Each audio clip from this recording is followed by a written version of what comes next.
Welcome to the Humanist Freedoms podcast by Humanist Heritage Canada. We share stories and perspectives from Canada's ongoing humanist heritage. You can find us online at www.humanistfreedoms.com or www.humanistheritagecanada.ca, where you may find the Humanist Freedoms news blog. We share news, information, and stories about what we call contemporary applied humanism. It's humanism in action. Humanist Heritage Canada is our new initiative to document and share the stories of Canada's rich humanist heritage.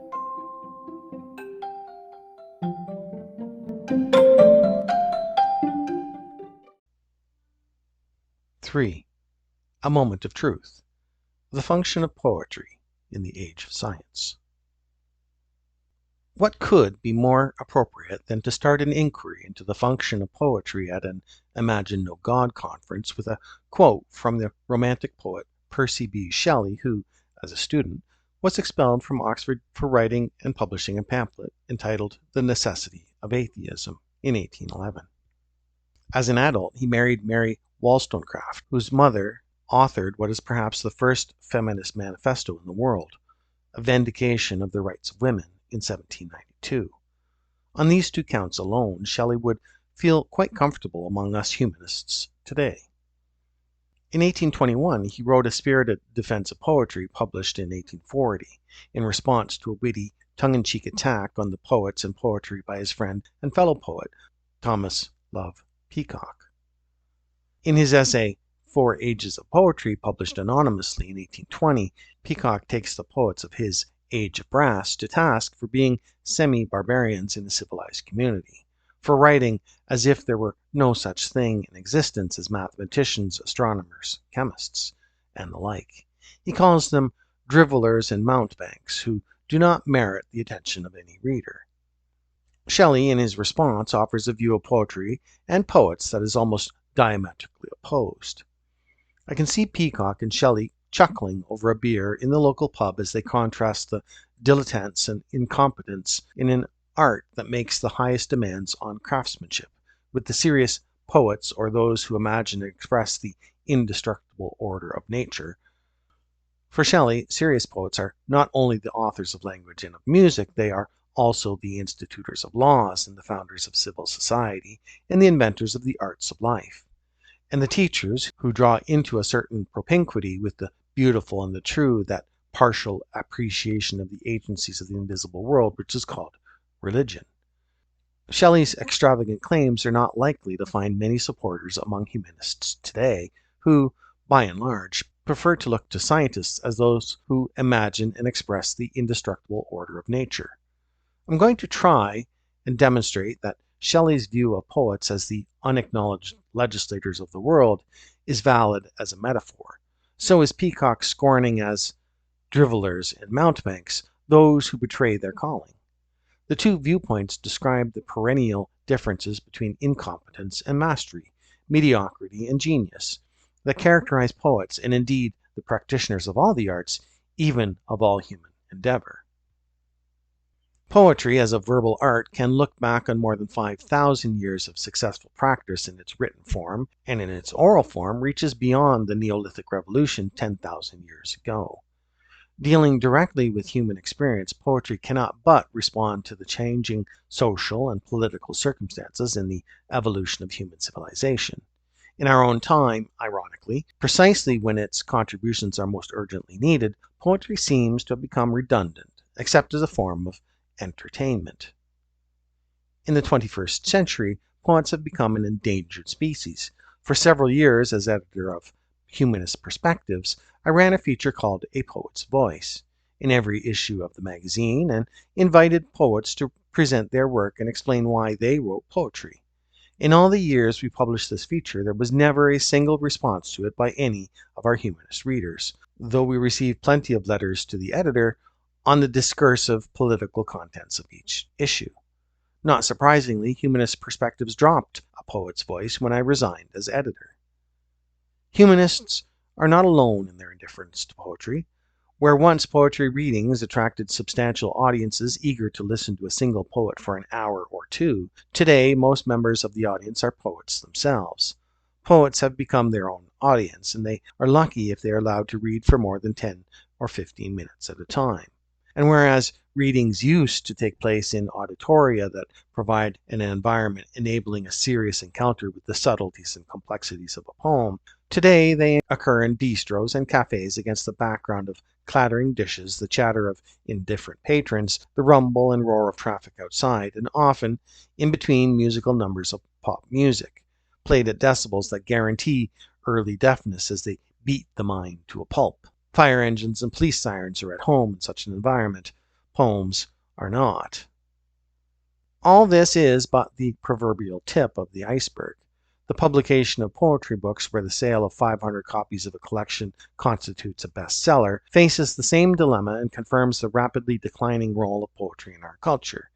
This lamentable situation is one of a multitude of developments symptomatic of what cyclical historians and philosophers like Giambattista Vico, Oswald Spengler, and Arnold Toynbee have called the decline of the West. To see history as a cyclical process is merely the acknowledgement that as complex interactive systems, civilizations are organic entities that are born and must eventually die. From the ashes arise new civilizations. Our civilization was born from the demise of antiquity and has now reached the nadir of its cycle. In a universe ruled by the law of entropy, this is the inescapable pattern of all things.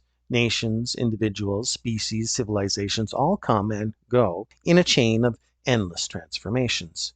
We happen to be living through the demise of Western civilization when, in the words of poet William Butler Yeats, turning and turning in the widening gyre, the falcon cannot hear the falconer. Things fall apart, the center cannot hold. Mere anarchy is loosed upon the world, the blood-dimmed tide is loosed, and everywhere the ceremony of innocence is drowned. The best lack of all conviction, while the worst are full of passionate intensity. Yeats wrote The Second Coming in 1919, over 100 years ago. Yet I know of no more perspicacious description of the state of the world today, and that is not because poets are prophets, but because they face the events of their time honestly and without subterfuge. While the general public lives a century in the past, poetry is the writing on the wall. I'm using the term poetry here to refer to its lyrical and epic manifestations. My arguments apply with some slight modifications to other literary forms. The novel, after all, is essentially epic poetry transformed to deal with a bourgeois world, and that drama is poetry. Playwrights like Sophocles and Shakespeare have amply demonstrated. But novels and plays employ different strategies involving plot and characterization. I'm going to focus on the poem as a verbal construct using rhythms, images, and tone in the imaginative employment of such literary devices as metaphor, simile, symbol, metonymy, onomatopoeia, synesthesia, and hyperbole, to evoke an experience that engages the whole of a reader or listener, his or her thoughts, emotions, memories, histories.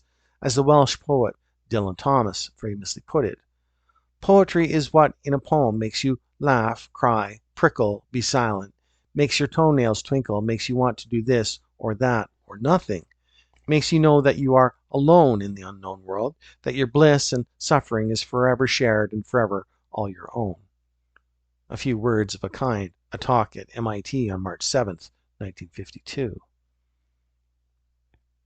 What in a poem makes you laugh, cry? Are words. Words carrying and juggling meanings, alluding to hidden connections and contradictions, triggering associations and conjuring images.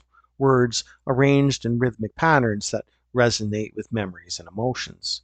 It all starts with words. That is why Shelley calls poets the authors of language. Poets are utterly dependent on finding and using the right word. Le mot juste is their commitment and obsession. Their laboratory is life itself, where they search for the word or phrase that most truthfully captures and communicates the complexity of experience. They do so with the same assiduous exactitude with which scientists labor to bring their theories into accord with observation. Poets are the supreme custodians and keepers of language, and since language is what makes us human, poets are the guardians of our humanity. Our fellow creatures on this planet have ways of communicating too, but their grunts, growls, and whistles have never crossed the watershed between their concern with food, fear, and fornication and our search for understanding and meaning in the world we inhabit. In the process, humans have reached a level of communication that is providing us with knowledge and insight into the universe that is nothing short of miraculous. Remember that we are essentially walking bags filled with 10 gallons of water in which a handful of chemicals are dissolved. And here we go, telling each other how everything was born from nothing 13.7 billion years ago. How 1 trillionth of a trillionth of a trillionth of a second later, our universe was the size of an infinitesimal dot that began to inflate faster than the speed of light, and so on and so forth. These mind-blowing insights into the origins of the universe, of our planet, and the evolution of life on it are the direct result of our acquiring language, and with it the ability to abstract, question, search, and think. Language is the measure of our humanity. As nations and as individuals, we are as rich or poor, true or false, base or honorable as our language. In their care and nurture of language, poets carry out the fundamental mission of words, which is to name a thing, an event, an idea, an emotion, precisely and without equivocation for what it is. This mission is the foundation of civilization, and its success depends on the honesty and truthfulness with which speaker and writer use language to communicate with us. The health, happiness, and evolution of society depend upon it. So you'd expect humanity to be totally committed to the authentic use of language. The reality is that there has probably never been a time when language was as systematically abused, degraded, and perverted as it is today. More energy, skill, and money are employed in using words to deceive and manipulate us than in their honest use. In politics, advertising, insurance, the media, religion, and the legal profession, to name but the most notorious, whole armies of people derive their livelihood from abusing words to mislead, misrepresent, misinform, distort, and lie. Politicians, for instance, speak the word democracy with sanctimonious solemnity without the slightest intention of instituting the rule of the people, by the people, and for the people, as our newly elected Prime Minister demonstrated very recently when he reneged on his promise to end the undemocratic first-past-the-post electoral practice and replace it with proportional representation. Why tinker with a comfortable setup which guarantees majority rule with minority support to the Conservatives and Liberals at alternating sessions, while leaving the real power in the hand of the international corporations that finance and control them? If we used language correctly, we would own up to the fact that we live in a plutocracy, not a democracy. Politicians may lead the way in the perversion of language, but their followers are legion. The mass media have become propaganda machines promoting the agenda of the establishment with shameless verbal trickery designed to conceal the truth from us, and by disinformation to lead us to false conclusions that serve their sole and singular purpose, the maximization of profits. I recommend Manufacturing Consent by Edward Herman and Noam Chomsky if you think I'm exaggerating. As for the legal profession, the other day a lawyer gave it away in an unguarded moment. Asked by an interviewer how laws are written, he replied, "We write the laws to suit ourselves." That's why laws are written in language so convoluted and verbose that even educated members of the public must call upon a professional to understand and exercise their legal and human rights. And that suits the experts because it justifies a fee, and justice is dispensed accordingly. If you can afford the appropriately large fee, you can hire a team of lawyers skilled at manipulating witnesses and twisting the letter of the law until it comes to mean something other than what it was intended to mean. So the guilty walk free, and you have replaced the rule of law by the rule of lawyers. I dare say most lawyers, journalists, and politicians are honorable women and men, but they are not usually in positions of power. Nowhere is there more evident than in the issues surrounding climate change. Massive disinformation about it has been spread for decades by the media, by politicians, by the PR spin doctors in oil companies and car manufacturers, even by some scientists. The fruit of this perversion of language are the disasters climate change has now begun to visit upon us. We haven't talked yet about the digital media and their negative effects on the use of language, nor about the absurd verbal sophistries of religions determined to perpetuate their version of mental infantilism, nor the creeping language fascism implicit in political correctness, nor the systematic militarization of our society by elevating our men and women in uniform to the status of heroes. The recent charade about Vimy Ridge is a perfect example of the abuse of language to manipulate public opinion. Soldiers are trained killers. And I wonder, with the American poet E. E. Cummings, why must itself up every of a park anus stick some quote statue unquote to prove that a hero equals any jerk who is afraid to dare to answer no? Quote, citizens unquote might otherwise forget that if the quote state unquote says kill, killing is an act of Christian love. That's from Why Must Itself, 1923. The corruption of language goes hand in hand with the corrosion of trust, and trust is the foundation of civil society. Without it, society collapses into a maelstrom of mendacities, falsehoods, and fabrications. By insisting on using language honestly, concretely, correctly, and truthfully, poets become the mainstay of civilization, and that goes a long way towards justifying Shelley's claim that poets are the unacknowledged legislators of the world. Besides employing the right word, there is the manner in which the poets use language. The how is as important as the what of speaking when it comes to poetry. Let me give you an example. Here, the poet W. H. Auden telling us about someone taking a stroll one evening in the city of London, England. As I walked out one evening, walking down Bristol Street, the crowds upon the pavement were the fields of harvest wheat. And down by the brimming river I heard a lover sing, under a bridge of the railway, love has no ending, I'll love you, dear, I'll love you till Africa and China meet, till the river jumps over the mountain and the salmon sing in the street. I'll love you till the ocean is folded and hung up dry, and the 7 stars go squawking like geese around the sky.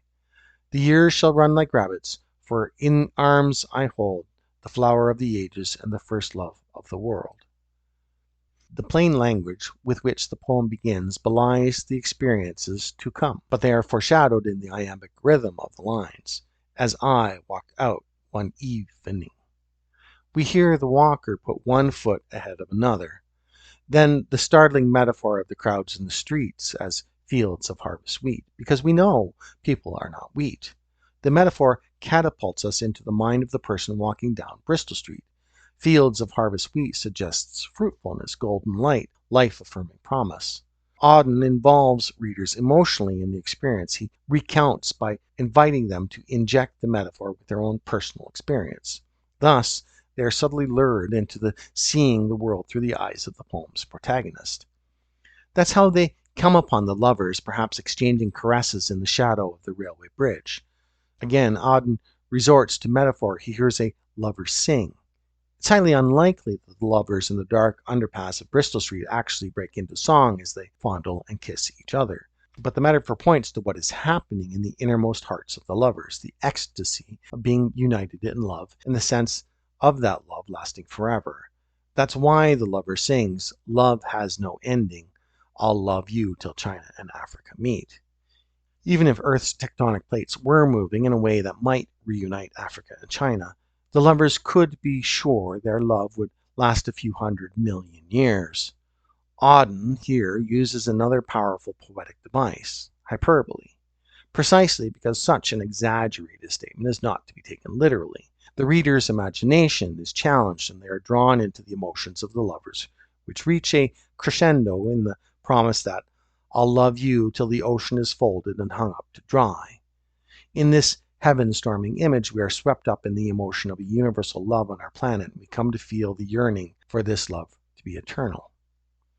The scientifically minded may be inclined to dismiss this sort of language as romantic rubbish. Oceans are not bed sheets to be hung out to dry. Yet it's through this combination of rhythm, image, and metaphor that language penetrates the deepest layers of our inner being. Far from attempting to embellish reality romantically, Auden aims at revealing the harsh truth of what it means to be human. The persona of the poem on his walk down Bristol Street is suddenly confronted with the mortality of all things. It ambushes him in an abrupt shift in image, tone, and color. The years shall run like rabbits, for in my arms I hold the flower of the ages and the first love of the world. But all the clocks in the city began to whir and chime. Oh, let not time deceive you, you cannot conquer time. In the burrows of the nightmare where justice naked is, time watches from the shadow and coughs when you would kiss. In headaches and in worry, vaguely life leaks away, and time will have his fancy tomorrow or today. We are forced to face the brutality of the world. The poet does not lecture us, he plunges us into the river of experience so that we come to feel with our whole being that the mind cannot conceive of perfect, timeless states of existence which the flesh cannot deliver. The joy of our yearning is also the source of our sorrow and pain. The poem makes us know and accept the paradox.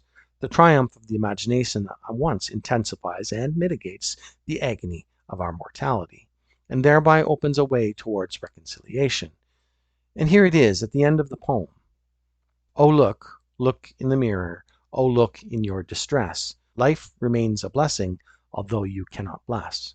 Oh, stand, stand at the window as the tears scald and start. You shall love your crooked neighbor with your crooked heart. It was late, late in the evening. The lovers, they were gone. The clocks had ceased their chiming, and the deep river ran on. What an evening walk by the Thames!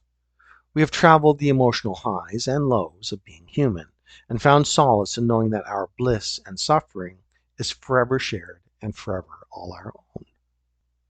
The poem has liberated us from suppressed emotions about the tragedy at the core of existence. The reader is receptive now for the crucial insight that love and life are a blessing, even though our hearts are crooked and we are not a blessing on the world. With our spirits lifted and enriched, we are able to continue on our arduous path with a lighter heart and a more serene spirit as the deep river of time runs on. In the age of science, such emotional and mental reassurance is more important than ever. Over the past century or two, science has flung open windows that have provided us with mind-boggling vistas of the universe and with astounding insights into its complexities. The scientific method of investigating our world has yielded much that is beautiful and awe-inspiring, but just as much that is terrifying. The pretty night sky with its myriad stars, for instance, turns out to be an incomprehensibly vast, empty space with temperatures close to absolute zero, and the stars are not the twinkling little lanterns of our nursery rhymes, but a bunch of gigantic nuclear holocausts that, if you came within a million miles of any of them, would instantly incinerate you. As if that weren't enough, we learn that each of us is a walking community of around 100 trillion microbes, that our great-great-great-grandparents, a few million generations ago, were worms, and that dung beetles and bullfrogs are our cousins. That the species Homo sapiens itself will vanish in short order, just as more than 99% of all life forms that ever existed on Earth have become extinct or have evolved into other life forms that no longer resemble their ancient kin.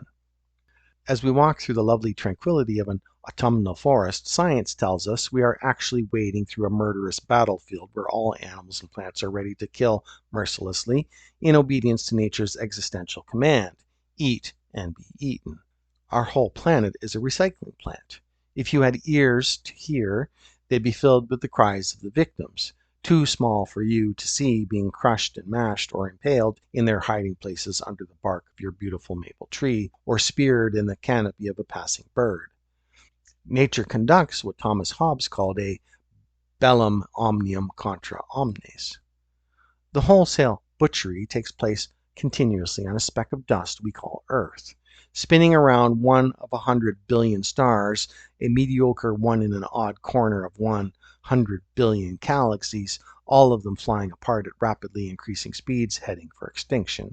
And this whole spectacular charade has neither sense nor meaning nor purpose. Such is the reality of the world that science has uncovered. If you haven't find this demoralizing terrifying, you haven't woken up yet. Perhaps the first and most shocking blow was dealt our psyche by Charles Darwin, who pricked the balloon of our delusions of grandeur by showing how all life evolves by the merciless process of natural selection. His insights ushered in a sombre fin de siècle pessimism in Europe, as foreshadowed in Matthew Arnold's Dover Beach, 1867, written less than 10 years after the publication of The Origin of Species in 1859. Ah, love, let us be true to one another, for the world, which seems to lie before us like a land of dreams, so various, so beautiful, so new, hath really neither joy, nor love, nor light, nor certitude, nor peace, nor help for pain. And we are here as on a darkling plain, swept with the confused alarms of struggle and flight, where ignorant armies clash by night. Since then, relativity and quantum mechanics have further dehumanized the world we live in. The scientist's grim picture of reality amounts to a kind of knowledge terrorism. And since the grimness is endemic, fright and flight have become permanent features of our times. Charlatans and swindlers, obsessed with the pursuit of power and money, take advantage of it, while ordinary people live in permanent fear of nuclear war and environmental catastrophes, to say nothing of earthquakes, volcanoes, and asteroids. Since neither the individual life nor the universe have any meaning, people no longer know who they are or what they should do. Our educational institutions are at sixes and sevens about what to prepare young people for. A growing number, especially of young people, resort to drugs to escape reality. A whole industry of escapism has grown up that engulfs us all. 24-hour TV theatrics and hype, hysterical onlooker sport events, mindless global tourism. Everyone is running away from the truth. The final escape is suicide, and suicide rates are rising steadily. But painful and tragic contradictions will always be part of our short journey here on Earth, and there is no getting away from them. Space travel and immigration to planet Mars won't solve our problems. Our despair will be waiting to welcome us as we touch down at the landing site. Science makes us aware of our irrelevance to the universe and thereby contributes to our dilemma. It operates analytically and rationally, whereas human beings live and think emotionally. In the 18th century, the Swedish botanist Carl Linnaeus, in a gesture of taxonomic self-aggrandizement, named human beings Homo sapiens. Sapientia is Latin for wisdom. Can you call an animal wise that engages perpetually in episodes of mutual slaughter and celebrates them as heroic? Can a species be called wise that knowingly destroys, as we are blithely doing today, the habitat on which its survival depends? Would not Homo stupidus be a more appropriate taxonomic designation? We are not an animal rationale, notwithstanding René Descartes' dictum cogito ergo sum. The human genome differs from that of chimpanzees by about 1.2% of our DNA. In other words, we are 98.8% animal, and like animals, we are driven by instinct and emotion. We rationalize what we do after the fact. At best, we are an animal emotional. Our adrenaline system, which catapults us into instant postures of defense and aggression when faced with concrete threat, remains inert to rational arguments and threats of catastrophes projected to overwhelm us in the future. Only when the inhabitants of the world's cities are wading in water above their hips will the adrenaline response be triggered in the citizenry, and then it'll be too late to arrest climate change. So what is to be done? Well, political practices have to become truly democratic, economic systems fair and equitable, and the barbarous pursuit of money has to be replaced by values befitting a cultured, civilized society.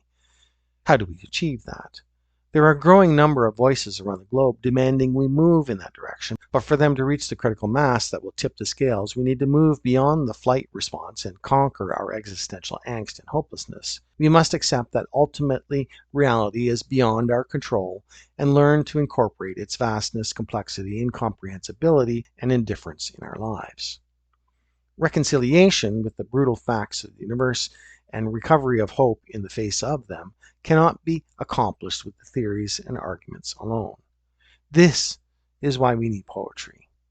A poem addresses the reader in the totality of his or her being, mind, heart, guts, and pimples. It strategies serve the creation of a total experience in which the ambiguities, contradictions, and paradoxes of the world are reconciled. In its synthesis of the heterogeneous, the poem makes the reader whole again. A poem does not argue, it embodies truth and imparts emotional solace and security to the reader willing to give it the attention and the intimacy of a lover. In poetry, the experience of transitoriness, fragility, and uncertainty are not a source of gloom, but a force of affirmation. It transcends despair to make us know how precious life is and how glorious the world. In the experience of a poem, to quote Yeats once more, all is changed, changed utterly, a terrible beauty is born. Easter, 1916.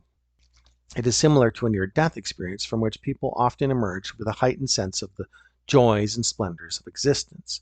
In this holistic state, the mind can find new meaning in life, bringing reason into harmony with our sensations and emotions.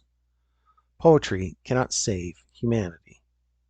For one thing, not all poems embody the complex truth of human existence. For another, music and painting too address us as primarily emotional beings.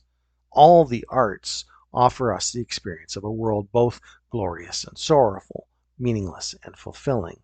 But poetry includes what is most human about us, language that is honed to clarity and integrity.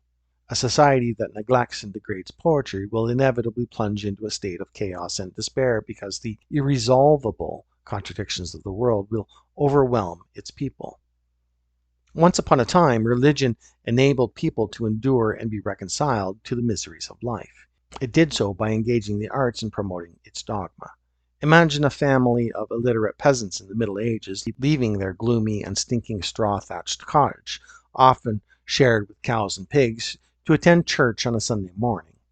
Titanic Gothic architecture raised their eyes to heaven. Burning candles and intoxicating incense filled a vast, mysterious space, illumined by stained glass windows and adorned with colorful paintings and icons. Then the reading of scripture, the singing of hymns, and the participation in various rituals shared by the community of their neighbors. All this conveyed a sense of the sacred and raised their spirits from the sufferings of their daily lives to the knowledge of a greater glory. The age of supernatural deities and their nursery tales about creation and life after death is over and done with. The majority of people in the Western world no longer believe in an almighty God, though they continue with quasi-religious practices, in part because of the emotional security and solace they derive from their community. As the Ottawa Unitarian Congregation puts it, we come together to nurture meaning, hope, and reverence for the earth. In search for meaning and the nurture of hope, the arts play a central role, and humanists would do well to include them in a meaningful way in their program if they ever want to become a global movement and not just a debating society. With its uncompromising pursuit of truth, science plays a central role in the new civilization that will rise from the ruins of ours. It deprives us of the comforts of illusions that it also offers us models of the universe that are more exciting and more magnificent than anything anyone could have imagined even a couple of centuries ago. The tales religions tell pale by the side of the stories scientists tell about the real world that includes evolution, black holes, relativity, quantum mechanics, and multiverses. The work of true poets today must employ the creative ambiguity of a poem to embody the discoveries of modern science and our experience of nature. Lack of understanding scientific models of reality is no excuse for failing to do so.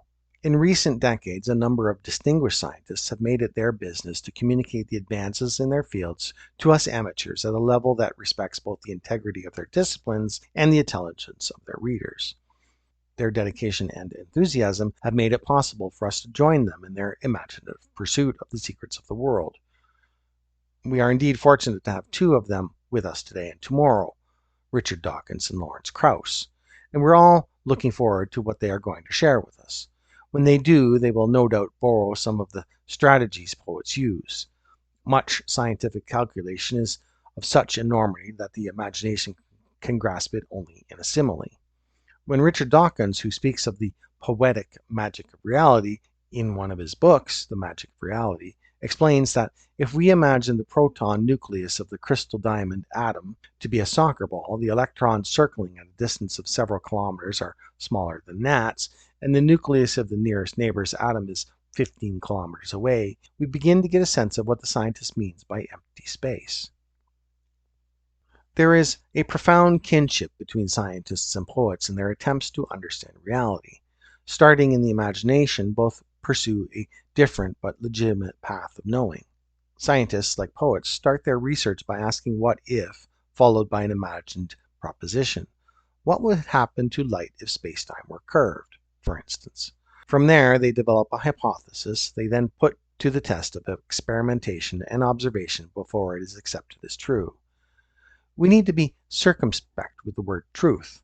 How reliable is scientific truth when in fact 95% of reality is so-called dark matter and dark energy? The darkness surely is in our brains, not in the world around us. Why should that surprise us, considering that all verification is dependent on a set of 5 senses that evolved over billions of years to serve the bearer in the battle to survive and to reproduce?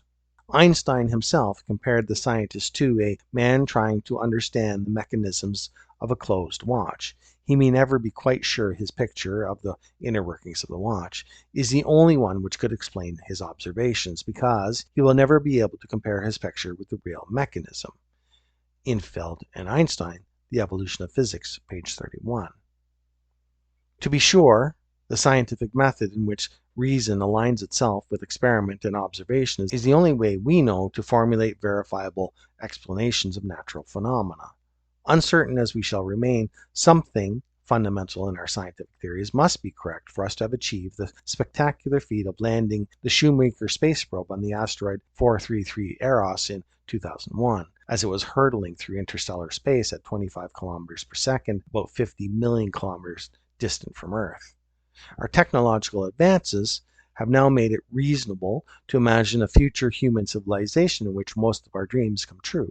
To achieve it, however, we had better grow up in a hurry. That became clear to me on December 24, 1968, when I heard a member of the crew of Apollo 8 read from the book of Genesis as they orbited the moon. We are emotionally, and too many are mentally, at the kindergarten stage. Yet our toys are the product of the most advanced minds of the species and include nuclear weapons. Is it any wonder that we are collectively frightened? The arts and the sciences must join forces to show that there is more to celebrate than to lament in this cruel but glorious world. Scientists can do this by exposing us to models that demonstrate the magic beauty of reality. Poets do it by making us experience the bittersweet paradoxy of the world and thereby reconciling us to it emotionally. As mature beings, we can then open our minds and rejoice in the many different dimensions of reality. We may even derive a meaning for human existence from the explorations of scientists and poets, and come to see life as a journey of the mind in pursuit of comprehension and compassion. That exciting journey may never end because we may never get to know the truth. For that, we may need a mutation of our brains that would provide us with a couple of extra senses by which to perceive and examine dimensions of the universe we can now only speculate about. Such an evolutionary advance might take 100 million years, more or less. In the meantime, we may as well do the best with what we have. Use words to point to what cannot be said. A true poem takes the reader to the edge of what language can say, points silently at the dark center of the mystery at the heart of all that exists, and creates a moment of truth from which we emerge with a heightened sense of the joys and splendors of existence. This is what I understand Shelley to be saying when he calls upon poets to draw into a certain propinquity the beautiful and the true, the partial apprehension of the agencies of the invisible world. Let me illustrate the poem with a poem from my poetry book, Fugitive Horizons, which, according to the blurb on the back cover, takes the reader on a mind-blowing journey across the known micro and macrocosm to the extreme outer edges of space-time. Something to talk about. I've been telling you for over 400 years the stars don't turn around you, they turn you around. And still you're giving every day the lie, calling dawn sunrise and nightfall sunset. I know you can't see straight, but I thought it was because light is bent. not because you're at your wit's end. You want more? Proof?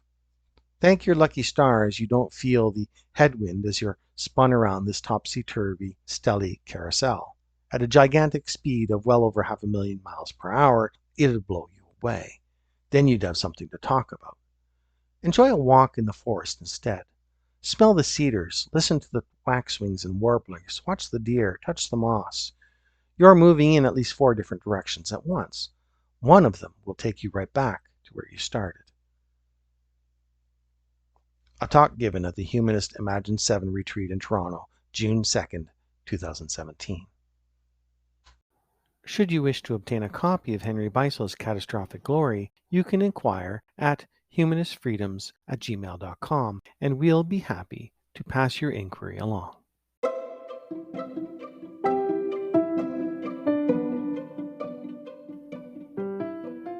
Thank you for taking time to visit the Humanist Freedoms podcast. We hope you enjoyed listening as much as we enjoyed putting the show together. If you liked this or any episode of the podcast, please consider subscribing or leaving a review wherever you listen to podcasts. If you have a humanist story idea, or feedback to share, you can reach us at humanistfreedoms@gmail.com.